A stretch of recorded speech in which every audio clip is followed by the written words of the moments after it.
Hello students, ಈಗ ನೋಡೋಣ ಈ ವಿಡಿಯೋದಲ್ಲಿ algebra of complex number. Okay, ಇದರಲ್ಲಿ 4 ವಿಧದ ಬರುತ್ತವೆ: ಎಡಿಷನು, ಡಿಫರೆನ್ಸು, ಮಲ್ಟಿಪ್ಲಿಕೇಶನು, ಡಿವಿಷನ್ ಅಂತ ಬರ್ತವೆ. ಈಗ ಒನ್ ಬೈ ಒನ್ ನಾವು ತಿಳಿದುಕೊಳ್ಳೋಣ. So addition of 2 complex number ಅಂತಿದೆ ಇಲ್ಲಿ. ಅಂದರೆ 2 ಕಾಂಪ್ಲೆಕ್ಸ್ ನಂಬರ್ನ ತೆಗೆದುಕೊಳ್ಳೋಣ. So Z1 is equal to A plus IB ಒಂದು ಕಾಂಪ್ಲೆಕ್ಸ್ ನಂಬರ್ ಇದೆ, and Z2 is equal to C plus ID ಅಂತ 2 ಕಾಂಪ್ಲೆಕ್ಸ್ ನಂಬರ್ ಇವೆ. ಈಗ ನಾವು ಎಡಿಷನ್ ಮಾಡೋಣ. Z1 ಪ್ಲಸ್ Z2 ಮಾಡೋಣ. ಅದರಲ್ಲಿ A plus IB plus Z2 ಇದೆ, C ಪ್ಲಸ್ ID ಇದೆ. So therefore Z1 plus Z2 equal to, ಇಲ್ಲಿ ರಿಯಲ್ ನಂಬರ್ಗೆ ರಿಯಲ್ ನಂಬರ್ ಮಾತ್ರ ಸೇರಿಸಬೇಕು. ಅಂದರೆ ಇಲ್ಲಿ A ಪ್ಲಸ್ C ಇದು ರಿಯಲ್ ಪಾರ್ಟ್ ಆಯಿತು. ಇಮ್ಯಾಜಿನರಿ ಕೂಡಿಸಬೇಕು. ಅಂದರೆ ಪ್ಲಸ್ ಇಲ್ಲಿ ಇಮ್ಯಾಜಿನರಿ I ಕಾಮನ್ ಇದೆ, I ಕಾಮನ್ ಅಂತ ತೆಗೆದುಕೊಂಡು B ಪ್ಲಸ್ ID, ಇದೊಂದು ಕೂಡ ಕಾಂಪ್ಲೆಕ್ಸ್ ನಂಬರ್ ಆಯಿತು. ಇದು ರಿಯಲ್ ಪಾರ್ಟ್ ಆಯಿತು, ಇದು ಇಮ್ಯಾಜಿನರಿ ಪಾರ್ಟ್ ಆಯಿತು. ಈಗ ಡಿಫ್ರೆನ್ಸ್ ಬಗ್ಗೆ ತಿಳ್ಕೊಳ್ಳೋಣ. ಡಿಫ್ರೆನ್ಸ್ ಆಫ್ 2 ಕಾಂಪ್ಲೆಕ್ಸ್ ನಂಬರ್ ಅಂತಿದೆ. ಮತ್ತೆ 2 ಕಾಂಪ್ಲೆಕ್ಸ್ ನಂಬರ್ ಬರೆಯೋಣ. Z1 is equal to A plus IB ಅಂತಿದೆ, and Z2 is equal to C plus ID ಅಂತಿದೆ. 2 ಕಾಂಪ್ಲೆಕ್ಸ್ ನಂಬರ್ ಇವೆ. ಇಲ್ಲಿ ಡಿಫ್ರೆನ್ಸ್ ಮಾಡೋದು ಅಂದರೆ Z1 ಮೈನಸ್ Z2 ಮಾಡೋಣ.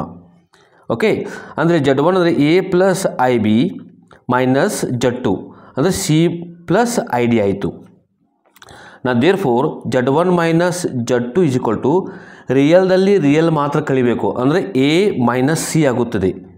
ಓಕೆ, ರಿಯಲ್ದಲ್ಲಿ ರಿಯಲ್ ಕಳಿಬೇಕು, ಇದು ರಿಯಲ್ ಪಾರ್ಟ್ ಆಯಿತು.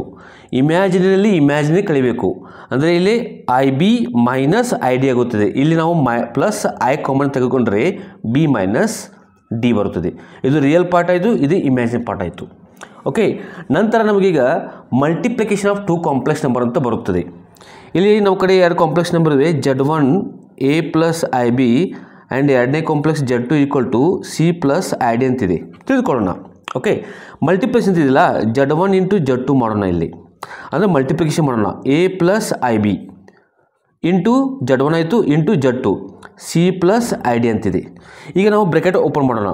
A ಇಂಟು C ಇದಾಗುತ್ತದೆ, AC ಆಗುತ್ತದೆ. A into ID plus IAD ಆಗುತ್ತದೆ. ನಂತರ ಇವೆರಡು multiplication IB into C plus IB into C ಆಗುತ್ತದೆ.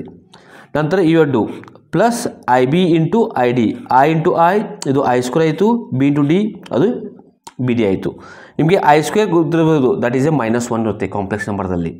ಓಕೆ, ಅಂದರೆ ನಾವು ರಿಯಲ್ ಪಾರ್ಟ್ ಒಂದು ಕಡೆ ಮಾಡೋಣ, ಇಮ್ಯಾಜ್ ಪಾರ್ಟ್ ಒಂದು ಕಡೆ ಮಾಡೋಣ. ಅಂದರೆ ನಾವು generally Z is equal to X plus IY ಫಾರ್ಮ್ದಲ್ಲಿ ಬೇಕು. X ಅಂದರೆ ಏನಾಯಿತು, ಇದು ರಿಯಲ್ ಪಾರ್ಟ್ ಆಯಿತು. Y ಅಂದರೆ ಇಮ್ಯಾಜಿನ್ ಪಾರ್ಟು, ಆ ಫಾರ್ಮ್ದಲ್ಲಿ ನಾವು ತರಬೇಕು. Z1 into Z2 is equal to AC and I square ಇದು ಮೈನಸ್ ಆಯಿತು, ಮೈನಸ್ BD ಇದು ಆಯಿತು ರಿಯಲ್ ಪಾರ್ಟ್.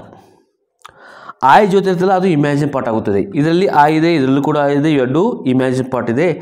ಪ್ಲಸ್ I ಅನ್ನು ಕಾಮನ್ ತೆಗೆದುಕೊಂಡರೆ AD ಪ್ಲಸ್ BC ಆಯಿತು. ಇದು ರಿಯಲ್ ಪಾರ್ಟ್ ಆಯಿತು, ಇದು ಇಮ್ಯಾಜಿನ್ ಪಾರ್ಟ್. 4ನೇದು ಡಿವಿಷನ್ ಆಫ್ 2 ಕಾಂಪ್ಲೆಕ್ಸ್ ನಂಬರ್ ಇದೆ. ಇಲ್ಲಿ ನಮ್ಮ ಕಡೆ 2 ಕಾಂಪ್ಲೆಕ್ಸ್ ನಂಬರ್ ಇದೆ. Z1 is equal to A plus IB ಅಂತಿದೆ, and Z2 is equal to C plus ID ಅಂತಿದೆ. ಡಿವಿಷನ್ ತೆಗೆದುಕೊಂಡರೆ Z1 ಡಿವೈಡ್ ಬೈ Z2 ಆಗುತ್ತದೆ. ಓಕೆ, ಇದನ್ನು Z1 ಬರೆದುಕೊಳ್ಳೋ ಮೇಲೆ A plus IB divide by C plus ID. ಈ ರೀತಿ ಬಂದಂಥ ಎಕ್ಸಾಂಪಲ್ ನಾವು ಹೆಚ್ಚು ಈ ಫಾರ್ಮ್ನಲ್ಲಿ ತರಬೇಕಾಗುತ್ತದೆ. Z is equal to X plus IY ಫಾರ್ಮ್ನಲ್ಲಿ ತರಬೇಕು. ಅಂದರೆ X real part and Y imagine part ಹೀಗೆ ಸಪ್ರೇಟ್ ಬೇಕು ನಮಗೆ. ಇದು ಆ ರೀತಿಯಲ್ಲ, ಕ್ವಶನ್ ರೂಲಲ್ಲಿದೆ, ಡಿವಿಷನ್ದಲ್ಲಿದೆ. ಓಕೆ, ನಾವು ಈ ಫಾರ್ಮ್ದಲ್ಲಿ ತರಬೇಕಾದ್ರೆ ಏನು ಮಾಡ್ಬೇಕಂದ್ರೆ A plus IB by C plus ID, ಇದನ್ನು C ಪ್ಲಸ್ ID ಇದೆಯಲ್ಲ ಅದು ಮಲ್ಟಿಪ್ಲೈ ಡಿವೈಡಿಂಗ್ ಮಾಡಬೇಕು. ಯಾವುದಂದರೆ C ಮೈನಸ್ ID ಮಲ್ಟಿಪ್ಲೈ ಮಾಡಬೇಕು, C ಮೈನಸ್ ID ಡಿವಿಷನ್ ಮಾಡಬೇಕು. ಓಕೆ, ಇವು ಬ್ರ್ಯಾಕೆಟಲ್ಲಿ ಇರುತ್ತವೆ. ಈಗ ಬ್ರ್ಯಾಕೆಟನ್ನು ಓಪನ್ ಮಾಡಿಕೊಳ್ಳೋಣ. ನಮಗೆ A ಇಂಟು C AC ಆಯಿತು, A into minus ID minus IAD ಆಯಿತು, IB into C plus IBC ಆಯಿತು, ಪ್ಲಸ್ ಇಂಟು ಮೈನಸ್ ಮೈನಸ್ ಆಯಿತು, I ಇಂಟು I ಸ್ಕ್ವೇರ್ ಆಯಿತು, B ಇಂಟು D BD ಆಯಿತು, ಡಿವೈಡ್ ಬೈ ಈ ಡಿನಾಮಿನೇಟರ್ ಪಾರ್ಟ್ ಇದೆಯಲ್ಲ ಒಂದು identity ಇದೆ. Okay, A plus B into A minus B that is equal to A square minus B square identity ಬರುತ್ತದೆ. A plus B into A minus B A square ಆಯಿತು, ಅಂದರೆ A square ಅಂದರೆ C square ಆಯಿತು, minus B square ಅಂದರೆ ID whole square ಆಯಿತು. Okay, ನಂತರ ಇಲ್ಲಿ AC I square value ಏನು ಬರುತ್ತದೆ -1 ಬರುತ್ತದೆ. ಸೊ -1 ಆ್ಯಂಡ್ ಮೈನಸ್ ಪ್ಲಸ್ ಆಗುತ್ತದೆ, ಪ್ಲಸ್ ಬಿ ಡಿ ಇದಾಯಿತು ರಿಯಲ್ ಪಾರ್ಟ್ ಆಯಿತು. ಪ್ಲಸ್ ಇಲ್ಲಿ ಎರಡು ಇಮ್ಯಾಜಿನ್ ಪಾರ್ಟ್ ಇದೆ. ಓಕೆ, ಆಯನ್ನು ಕಾಮನ್ ತೆಗೆದುಕೊಂಡ್ರೆ ನಾವು ಇಲ್ಲಿ ಫಸ್ಟ್ ಪಾಸಿಟಿವ್ ಟರ್ಮ್ ಬರೋಣ. ಆಯನ್ನು ಕಾಮನ್ ತೆಗೆದರೆ first positive term B C ನಂತರ ಮೈನಸ್ ಎ ಡಿ ಅಂತ ಬರೆಯಬಹುದು. Divide by C square minus D square, I square value -1 minus minus plus D square ಆಗುತ್ತದೆ. ಇದು ನಾವು ಸಪ್ರೇಟ್ ಮಾಡಬಹುದು ಇದನ್ನು. ಓಕೆ, ಅಂದರೆ therefore Z1 divide by Z2 that is equal to ಇದು ರಿಯಲ್ ಪಾರ್ಟ್ ಆಯಿತು A C plus B D divide by C square plus D square plus I into ಇದು imagine part ಆಯಿತು. So B C minus A D divide by C square plus D square. ಅಂದರೆ ಈ complex number ಈ ಫಾರ್ಮದಲ್ಲಿ ಬರೆಯಲಾಗಿದೆ. ಅಂದರೆ ಇದು ಏನಾಯಿತು real part ಆಯಿತು, ಇದು ಇಮ್ಯಾಜಿನ್ ಪಾರ್ಟ್ ಆಯಿತು. ನಂತರ ಇಂಟಿಗ್ರಲ್ ಪವರ್ಸ್ ಆಫ್ ಐ ಅಂತಿದೆ. ಓಕೆ, ಇದು ನೋಡಿರಿ ಈ ಕಾಂಪ್ಲೆಕ್ಸ್ ನಂಬರ್ ಐದು ಎಷ್ಟು ಮಹತ್ವ ಇದೆ ನೀವು ತಿಳ್ಕೊಳ್ಬೇಕು. ಸೊ ಐ ಅಂದರೆ ನಿಮ್ಗೆ ಗೊತ್ತಿದೆ ಕಾಂಪ್ಲೆಕ್ಸ್ ನಂಬರ್ ಇದೆ √-1 ಅಂತಿದೆ. ಓಕೆ, ಐ ಸ್ಕ್ವೇರ್ ಇದ್ದರೆ √-1 ಅಂದರೆ ಐ ಸ್ಕ್ವೇರ್ ಸಿಂಪಲ್ ನಾವು -1 ಅಂತ ಬರೀಬಹುದು. ಓಕೆ, ಐ ಕ್ಯೂಬ್ ಅಂದರೆ ಅದು -i ಆಗಿರುತ್ತದೆ ಆ್ಯಂಡ್ i⁴ ಬಂದರೆ +1 ಆಗಿರುತ್ತದೆ. ಸೊ i⁵ ಬಂದರೆ ಓಕೆ ಇಲ್ಲಿ ಬರೋಣ, i⁵ ಬಂದರೆ i⁴ ಇಂಟು i⁴1 ಅಂತ ಬರೀಬಹುದು. i⁴ ವ್ಯಾಲ್ಯೂ ಎಷ್ಟಿದೆ 1 ಇದೆ, 1 ಇಂಟು ಐ ಅಂದರೆ ನಮಗೆ ಐ ಬರುತ್ತದೆ. ಓಕೆ, ನಂತರ i⁶ ತೆಗೆದುಕೊಂಡರೆ ಅಂದರೆ i⁴ into I square, i⁴ value ಇದೆ 1 ಇದೆ, ಐ ಸ್ಕ್ವೇರ್ ವ್ಯಾಲ್ಯೂ ಎಷ್ಟಿದೆ -1 ಇದೆ, ಅಂದರೆ ಇಲ್ಲಿ ಬಂತು -1 ಬರುತ್ತದೆ.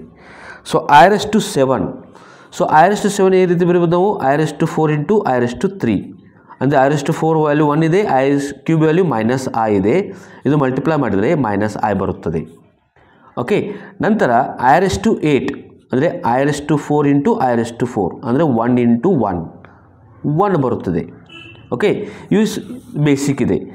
ನಂತರ i⁴, i⁸, i⁴, i⁴n = ಅದರ ವ್ಯಾಲ್ಯೂ ಯಾವಾಗಲೂ 1 ಆಗಿರುತ್ತದೆ. ಇಲ್ಲಿ n ಇದೆ ಪಾಸಿಟಿವ್ ನಂಬರ್ ಆಗಿರುತ್ತದೆ. ಓಕೆ, ಇಲ್ಲಿ ಪಾಸಿಟಿವ್ ಇಂಟಿಜರ್ ಅಂದರೆ ಪಾಸಿಟಿವ್ ಆಗಿರ್ತದೆ. 4, 8, 12, 16, 20, 24, 28 ಈ ರೀತಿ 4ರಿಂದ ಗುಣಾಕಾರ ಆಗುವಂಥ ಸಂಖ್ಯೆ. ಓಕೆ, ಅದರ ವ್ಯಾಲ್ಯೂ ಯಾವಾಗಲೂ 1 ಆಗಿರುತ್ತದೆ. ಇಲ್ಲಿ 4 ತೆಗೆದುಕೊಂಡರೆ ಅಂದರೆ ಇಲ್ಲಿ ಪ್ರತಿ ಸಲ i⁴ ವ್ಯಾಲ್ಯೂ 1 ಆಗಿರ್ತದೆ. ಈ ಆಧಾರದಲ್ಲಿ ನಾವು ಈ ರೀತಿ i⁶ ಆಗಲಿ, i⁷ ಆಗಲಿ, i⁻ ಘಾತಕವನ್ನು ಒಡೆಯಲಾಗಿದೆ. ಓಕೆ, ನಂತರ i⁻1 ತೆಗೆದುಕೊಳ್ಳಬೇಕು. i⁻1 ಈ ರೀತಿ ಬರೆಯಬಹುದು, 1/i ಅಂತ ಬರೆಯಬಹುದು. ಈ 1/i ಅನ್ನು ಇಲ್ಲಿ ಮಲ್ಟಿಪ್ಲೈ i ಮಾಡ್ಬೋದು, ಡಿವೈಡ್ ಬೈ i ಮಾಡ್ಬೋದು. ಓಕೆ, ಸೊ 1 ಇಂಟು i ಆಗುತ್ತದೆ, i ಇಂಟು i ಸ್ಕ್ವೇರ್ ಆಗುತ್ತದೆ. ಇದಾಯಿತು i/i² ವ್ಯಾಲ್ಯೂನಿಂದ -1 ಬರುತ್ತದೆ, -1 that is equal to -i ಆಗುತ್ತದೆ. i⁻1 ಬಿಕಮ್ -1 ಆಗಿರುತ್ತದೆ. ಇದೇ ರೀತಿ i⁻2 ತೆಗೆದುಕೊಂಡರೆ ಇದು 1/i² ಆಗುತ್ತದೆ. 1/i² ವ್ಯಾಲ್ಯೂ ಎಷ್ಟಿದೆ, i² ವ್ಯಾಲ್ಯೂ -1 ಇರುತ್ತದೆ, ಸೊ ದಟ್ ಈಸ್ -1. i⁻3 ತೆಗೆದುಕೊಂಡರೆ ಇದು 1/i³ ಆಗಿರುತ್ತದೆ. ಸೊ i³ ವ್ಯಾಲ್ಯೂ ಎಷ್ಟಿದೆ, ಇಲ್ಲಿ -i ಆಗಿರುತ್ತದೆ, ಅಂದರೆ 1/-i ಅಂದರೆ -1/i. ಸೊ -1/i ವ್ಯಾಲ್ಯೂ ಎಷ್ಟಿದೆ, 1/i ವ್ಯಾಲ್ಯೂ ಇದು -i ಆಗಿರುತ್ತದೆ. ಇದೇ ರೀತಿ -1/i -i ಆಗುತ್ತದೆ. ಸೊ ಪ್ಲಸ್ i ಆಗುತ್ತದೆ. i⁻4 ಬಿಕಮ್ 1/i⁴ ಆಗುತ್ತದೆ. ಸೊ 1/i⁴ ಎಷ್ಟು 1 ಆಗುತ್ತದೆ. ಸೊ 1/1 1 ಆಗುತ್ತದೆ. ಈ ರೀತಿಯಾಗಿ ನೀವು ಇವೆಲ್ಲ ಬಹಳ ಮುಖ್ಯವಾದಂಥ ನೆನಪಿಟ್ಟುಕೊಳ್ಳಬೇಕು.